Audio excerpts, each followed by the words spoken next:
Hi everyone, welcome back to Cardvoyant.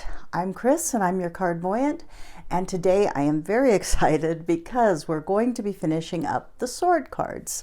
And today we'll be talking about the court cards. So let's get started right away. Let's start off with this very awesome Page of Swords. Look at this page. He's just wonderful. He is brimming with enthusiasm. He's excited.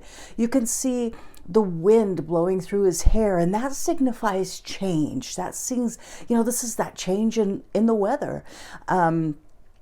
This change that's coming in you, that's denoted by this wind sort of wafting through his hair. He's got these red boots, and remember we've talked about so often that red is a symbol of passion. Same thing here. This page is talking about change, enthusiasm, things that you are excited about initiating. It's often an idea, a plan that you have going on, and that's what this page is representing so beautifully. You can see the enthusiasm in his face.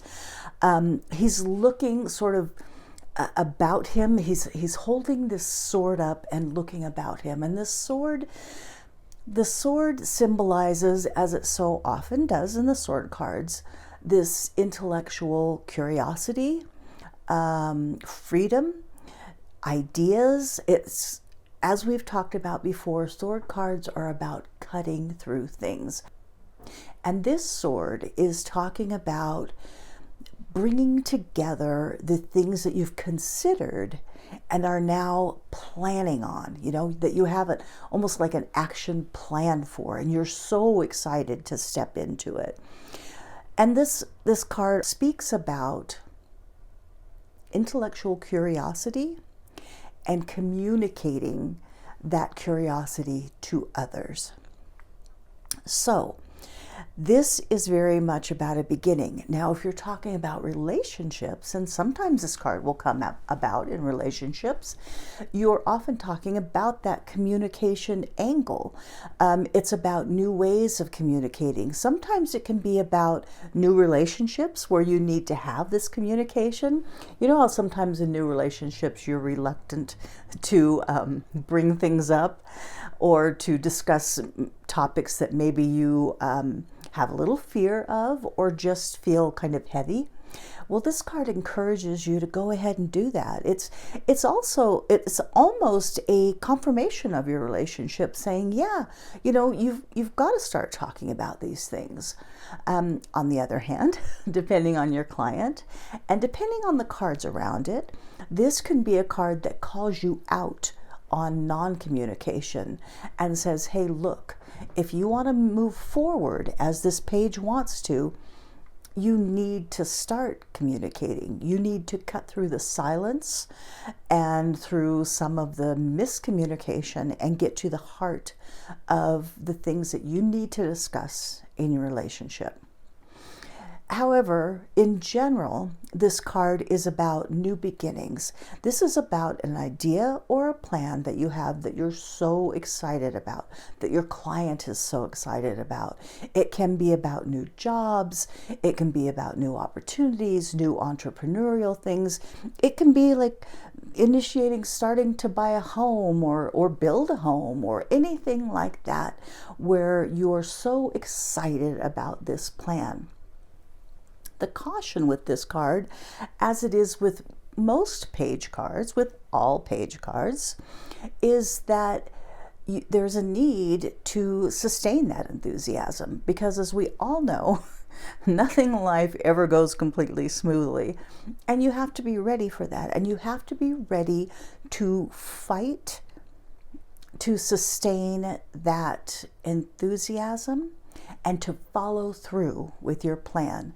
And so pages in general are about these new different kinds of beginnings, but they're also calling on you to recognize that there are challenges ahead, as there always are in life, and you have to be able to go back to that page inside of you and find that passion and resolve and keep going. So let's move on to this dashing Knight of Swords. Now, if this Knight of Swords says anything, it says determination. It talks about aggressiveness. I mean, it's very flashy, right? Look at this horse, this gleaming armor, this cape flowing back, you know, the blood red plume that is atop his head, right? This is all about passion and energy and desire and drive, and that kind of drive that just doesn't let anything stand in its way. This is about determination. Now, if you take a look at this card, you can see all that. You can see the determination, the energy, the I'm not going to let anything stand in my way kind of feeling with this card. And so it is an aggressive card, and it can be, as with all sword cards, it can be this great thing. It can be this, you know, I will not let you or anyone else stop me. As we talked about in the page card, this is the continuation where you're now on the move and you have to maintain that desire and that determination. And this card is saying that you're doing it, right? But as with all cards, and in particular with sword cards, this also has that sort of shadow aspect to it, where, as you know, when you do have that determination, or when somebody around you has that determination, it can often lead to a dismissal of others' ideas. It can lean toward bullying, sort of all those negative things that you might associate with aggressiveness, such as arrogance and, you know, not listening to others, but not always, because again, this card can be about all the good aspects. It can be about idealism that finds roots in realism and moves forward. So this card, to me, it's very good. I often get this with people who are questioning whether they are strong enough to do the things that they've been pushing toward, and then maybe they've come up against something, or maybe they're beginning to feel a little tired, or, you know, when is this going to come to fruition? And this card says it's happening, and you have it within you to do these things and to push forward and to actually make things happen. And you can see, again, in this card, there's that wind, there's that change, there's that ability to move toward tomorrow in a way that is very positive. And you can see already with this page and with this Knight cards, how these court cards in the swords are so much more positive. Of course, they do have these negative things, or these less than positive things, if we don't want to be that stark. So in the Page of Swords, that sort of shadow aspect of it can be about living too much in your plans and not pushing them out into the world, just being continually in the planning stage and not moving forward. Even though you have that enthusiasm, you know, not being able to follow through, that's the shadow aspect. In this Knight of Swords, that shadow aspect comes through as I said, arrogance or bullying, or being overly forceful, sort of riding over others to get your own way. But in general, and more often, this card is a very good sign. It's urging you to go forward. It's urging you to ride that horse that the Knight of Swords is riding, and take yourself into the future. Let those winds of change blow you into a place that is beautiful for you, into a place that you have always dreamed of, into a place that you are working towards, that is very good. So here we are at another Queen card. And I love these cards because they always have a feminine energy to them, but the feminine energy that's attached to them is always so positive, and it just sort of brings to light all the many attributes of what we call the divine feminine. Now, this, of course, can relate to men too, and obviously, hopefully, obviously by now, but it will give you certain aspects to what this is talking about that are slightly different from the King card that we will talk about in just a minute. Now, if you could use one word to describe this queen that's sitting on her stone throne with her sword in the air, straight up in the air, it would be discernment. This queen is all about direct communication, about clear boundaries, about using the intellect to discern things. Now, in other queen cards, we talk a lot about intuition and this sort of nurturing aspect of the divine feminine. And that has this. You see the cherub in the card next to her. And that sort of acknowledges this, denotes this, recognizes it in her character. However, this queen is more ruled by her intellect, and she is smart. I mean, of course she is.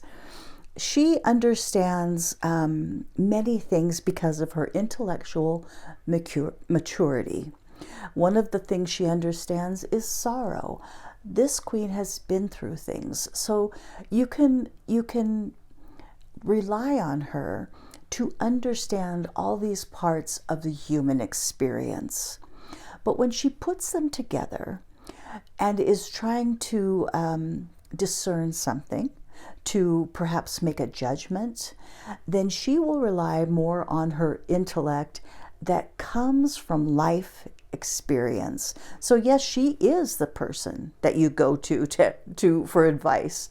Maybe it's you, maybe it's somebody in your life or your client's life that has this ability, and it may be calling on your client to recognize that there is somebody they can go to for help, maybe in their own family, maybe professional help. It may be calling on you to let your head rule your heart in this instance. If somebody is coming to you for advice, particularly a family member, then maybe you're more likely to want to lead from your heart. But this card is advising you that your intellect, your life experience, or your client's life experience is more important in this instance, because what you are giving them as Queen of Swords and what they ultimately need is life experience that is realistic and true. So you need to offer that intellectual or intellectually based advice or life experience. Now, this Queen of Swords is known for that. She can be blunt. She's like that kind of tell it like it is person. So sometimes this is somebody who appears in your client's life that you're talking about, for better or worse, because obviously when we're talking about shadow aspects of the cards, a queen like this can be, overly blunt to the point of being hurtful, can be overly intellectual to the point of disregarding all else. And that can speak to this, because we're going to see a difference in the King card that would come up in other instances where it was more of a positive thing. This also, as many cards can, as almost all cards can, speak to things about yourself or your client. This can be somebody who over intellectualizes themselves, who is looking at expectations or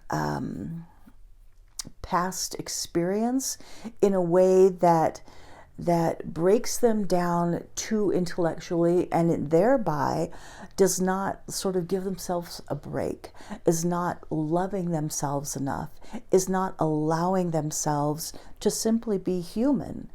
So that's something else with all these cards, and perhaps most especially with this Queen of Swords, to consider about your client. Is it speaking to something that they are doing to themselves that's ending up having negative connotations or results. Now, I'm addressing a lot of things here. We're talking about, shadow aspects and clear aspects in the cards. We're talking about things that may be talking about self, and it may seem like a lot. But again, when you're reading, you are hopefully very in touch with your guides. And this is learning. Tarot is helping you learn to do that. So if it feels like you're not as in touch as you want to be, it will come. You learn. Every time you do a reading, you learn.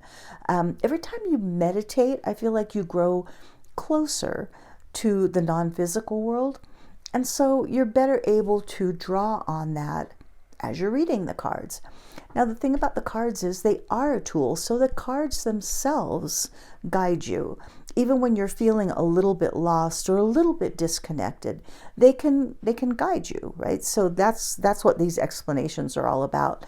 Because in specific readings with specific people who have specific questions and specific life experiences, you will find many different aspects of this card and every card that we aren't even discussing now.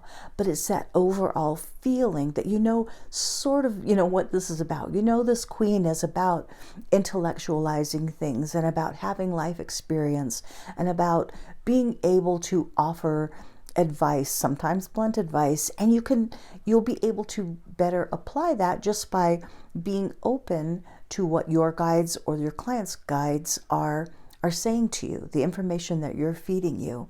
And so it may be a very specific thing that just sort of is based on the card, right? It's not like every aspect of the card. It could be, but it doesn't have to be. So just knowing these basics, and this is true with all cards, just knowing the basics, the general idea should be able to and can eventually get you to where you're going and what the thing that you or your client needs to hear. One thing I often do, because sometimes I'll turn over cards, especially if I have like a lot of cards in a spread, like say there's 9 cards or 10 cards, and I'll turn them all over and I'll sort of be like, what is happening here? I don't know. And I'll just start with a card. Usually it's the top left card, what's ever at the top there. I'll just start and I'll tell the client, I'm just going to start talking. And sometimes I'll start talking, often I'll start talking, and suddenly I'll say out loud, oh, I know what this is. I get it. I know what we're talking about. And it's just that starting to get into it, you sort of open your mind to what your guides are saying. You're focused on the cards, and so your mind closes to other things and is just focused on the cards, and that's when you start to get more information. And you'll find it happening, and every time you read, you'll find that this is truer and truer. So don't worry about it. Just start, right? Start with these basics. More and more will come to you, I promise. So this King of Swords.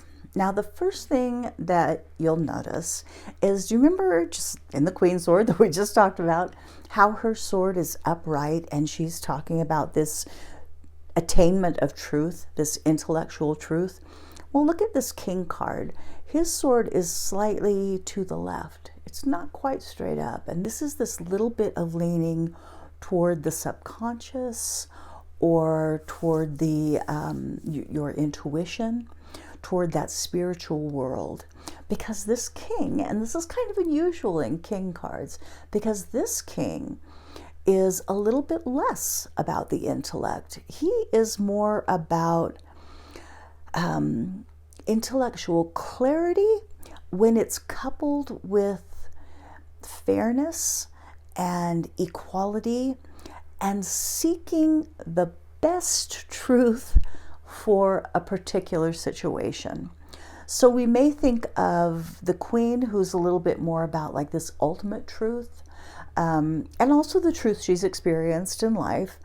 But if you consider that there is an ultimate truth, this king also considers what is the best truth in this particular circumstances? What are the extenuating circumstances that need to be taken into account? So this king is all about equity, equality, listening to all sides. Now, he's very intellectual, so he's often about analysis and using this intellectual nature of his to make fair and judicious and even kind and good decisions. Now, we talked about the king's sword, but if you also look at this king, you'll notice that he and the trees about him are still. The wind from the other court cards in the suit of swords is gone, right? We're not about change in this card. We're about truth seeking, and we're about making decisions, right? Now, once those decisions are made, the best possible decision, hopefully, is what this king is trying to figure out. Once those decisions are made, he will stick to them. So it's about putting these things in place and then being somewhat of a stickler once that choice is made. Once a choice is made, there's no more equivocating. I mean, we're done. We made the choice. Stop thinking about it. And we're going to move forward with this choice. So there is that element, that kind of sword element that you feel of like being very sure about things. But it has this idea of having been thoroughly thought out, thoroughly analyzed, and being as fair as is possible. Now, one thing about this king card is that he's one of the more complex characters in the tarot, because you can see him and look at him and he looks like stern and very kingly, of course, but he is that in a way because of this intellectual nature, but he also has this fair nature and this idea of seeking the best solution for everyone. That doesn't mean everyone's going to be happy, but the best solution considering all the circumstances. Now, again, we'll talk shadow aspects as we have with most of these sword cards and many cards, because of course he's kingly, he's intellectual. He does think he knows what's best and, has worked out what's best. So he can be domineering. Again, because he's a sword and a little bit like the Queen card, his shadow aspect can be being a little bit dismissive of feelings. We talked about how the Queen is ruled more by her head than her heart. Same with the King to a lesser degree, because he is trying to figure out what's right for everybody, but he can also be dismissive of feelings, especially because he thinks he's right. He's going to think he's right, and that can be another shadow aspect of the King, is this feeling that I know that I'm right. He can be over intellectualizing, even a little bit unsympathetic once the decision is made. Now, it'll be nothing but sympathetic to everybody's sides when he's trying to decide something, but ultimately it may feel unsympathetic because he's going to make a decision. So where do you see this card? I mean, you can see this as an encouragement for some people when you read for them or for yourself of, you know this stuff, you're smart, you can figure this out, you need to figure it out intellectually, make the decision and stick with it. Often this is just calling on you to make a decision to the best of your ability. Now, people in your life can be the same kind of thing. It can be somebody that you can rely on. You've asked somebody for advice. You have gone to somebody who's maybe a mentor. You want to know about your career. And this is saying, especially, you can tell by the surrounding cards and also just the feeling that you or your client have when they see this card. Is this somebody who is in this role of being a trusted advisor, or does it take on that shadow aspect of being a boss, a colleague, a professor, or somebody else in your life that is kind of trying to run roughshod over you with their ideas? Is this somebody who is saying, I know what's best and I'm going to do it? Is this somebody that you need to step away from because of that? So again, it's cards around you. It can be the reaction that you or your client have to the card, because so many of the cards, when people turn over, if you start talking about them, or if you ask about them, you'll get this idea of who they are or what they're about. It doesn't necessarily have to be a specific person. It can be a situation. It can be a thing. It can be an institution. It can be the job itself. And so those things, again, will depend much on your own intuition, but I swear you'll get it. You will. When you're open to it and you're considering in the back of your mind the question that was asked, these things tend to come to you. Now, with this King of Swords, there are other places you may find them, because this kind of like sword personality is often found in people who are lawyers, accountants, tax people, money people, people who have to make these hard choices. And that can be any number of people, any number of situations. Now, if this is a professional that you're involved with and you trust them, boy, this is how you want them to be the King of Swords, right? You want them to be able to think things through and make a clear-cut decision, and then move with that decision and sort of make it happen and trust, and they know, in their mind that it was the right decision. So this can be a very powerful and actually kind of a wonderful personality to have, again, if it doesn't veer toward that shadow aspect. But the thing about the King of Swords that I really like and kind of like enjoy about this personality, because I'm not a person who makes decisions easily or completely, how you tend to go back on decisions sometimes and try and rethink them. The thing about this King of Swords is that ability, that need, that push, that calling upon you aspect to go ahead and know that you have the tools to make that decision. And also to know that these tools will include considering what's best for everybody. How the best decision, or what the best decision is in this particular set of circumstances. And when you're making a decision, especially a big decision, but even little decisions, what more could you ask for than the ability and the understanding that you need to consider everything and then make the best possible decision? It's the best of all worlds, right? And that's what this King of Swords is. So there you have it. We're done with the Suit of Swords, and not a moment too soon, am I right? The sword cards are a little bit difficult, but we got through them. We learned a lot, and next, if you are following along sequentially, we will be moving on to the Cups cards, which are really lovely cards, and I will really enjoy helping you learn about them. Until then, I have some more videos that I'm working on, and not tutorials, but I hope they're stuff that you'll find interesting about readings and all kinds of things. So those should be coming out soon. And if you're liking and enjoying the tutorials or the other videos, I really hope you'll subscribe, tell others about the channel, ring the bell if you want notifications. And until then, again, I'm Kris, your Cardvoyant, and I'll see you next time. Bye.